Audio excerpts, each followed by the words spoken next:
So I have found that I'm not a huge fan of reading off of a script. I feel like I lose a lot of myself. So this whole thing is going to be off the cuff. I hope you stick around for it. So let's talk a little bit about aggression and anger and using that tool or those two tools to help hype you up during your lifts and how to make your exercises and your workout more dynamic and intense. Lifting is half physical, but it's also half mental.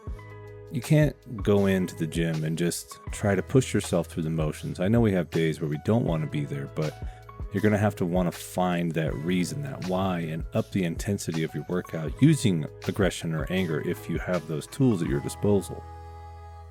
If you walk in to the gym and you're just trying to get through it, your lifts are going to suffer and your performance is surely going to suffer. And when I say aggression and training with it, I don't mean to just go absolutely bananas and start shouting and yelling and throwing your fists in the air and just being a total menace and annoyance to everybody around you. I think of aggression as being some controlled, focused intensity on what you're doing at the time. When I mean that, I mean something like, think about a powerlifter or a pro athlete, how they'll show some serious aggression where they're going to compete, and then immediately after the lift is over, go back to their normal maintenance selves. And you may think that you don't have aggression in you to use for something like this, but we all do. I mean, you got to think about the stuff that we go through day to day. Sometimes we have bad days, bad weeks. I mean, hell, sometimes we have bad months, and they last for weeks at a time. And you use these things that happen to us. These things that happen to us are what allow us to freak out when something inconvenient happens, like we drop some buttered toast on the ground or we step in a wet puddle with our socks. This is the things that build up over time in life. Is what makes us flip our lid at seemingly small items. So when you already have the source of aggression building up, and now how do you use it and how do you turn it on? With that, I would like to think about someone, and his name is Wim Hof, or the Iceman.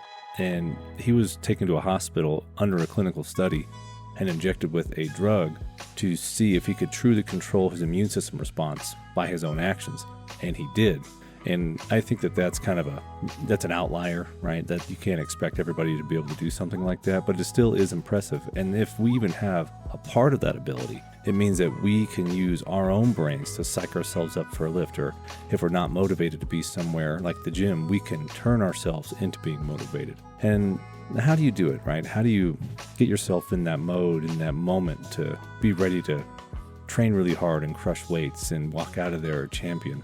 And I think that getting in the zone is different for everybody, but I think it takes a really good bit of visualization to be able to do it. And for me, what I do is, like, let's say I'm lifting sandbags like I am in this video. I will visualize myself grabbing one of my kids and throwing them upward somewhere to safety, right? As if floodwaters are rising. And if I'm doing some barbell training, I will take all the stuff that's been getting me down over the last few weeks and make that barbell the reason why. And I will just take all my aggression out on it and hopefully move the weight better than I did before. If you are hearing me say this stuff and you're thinking that it's all made up and it's not useful information, that you can just push yourself through it because you're just that cool, and if you can, I'm happy for you. But when I was competing in powerlifting, I watched people walk into the gym with a mindset that they were going to fail that day, and they would every time. I have watched so many people talk themselves out of a lift they could have completed because they were nervous about the outcome the night before, because we would predict our numbers right the night before for the next day of training, and people would walk in, just their mind has been just churning on this idea that they're going to fail this whole time, and then the time would come to lift it, and sure enough, the mind would overpower the body and they would lose. It's been proven that it's effective to visualize yourself winning or completing the action or hitting that home run hit or whatever your sport or endeavor may be, to visualize yourself completing that objective the night before in bed, and then is shown increased performance in that activity the following day. So just like how rice powder or the placebo effect exists, this also exists within our own minds, right?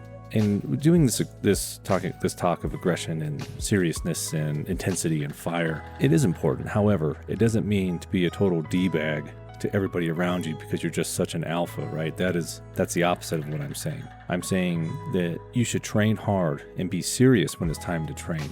but then be a normal person on the outside, right? The gym is a wonderful place and I love it and I want to make it my career, but I can't be that person 24/7, right? I still have to be able to show love, affection, caring, compassion to my kids and those around me. So maybe next time you go in to lift some weights or train or compete or practice for your sport, go in there with some intensity in mind. Go in there fired up and excited about what you're doing, not just slogging through something that shouldn't be miserable. This should be fun, dynamic, exciting, exhausting. It should be a part of your day that you look forward to, not a part of your day that you can't wait for it to be over. There's plenty of other things to hate in your day, like work, traffic, tickets, taxes, whatever.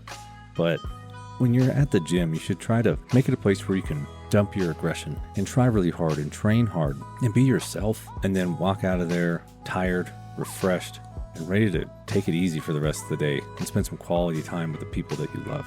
But if you did come by and have a watch, have a listen, I appreciate your time and I thank you greatly. I hope that this helps get you in the gym and get you working, get you trying hard. Again, thanks for dropping by, and I'll see you in the next one.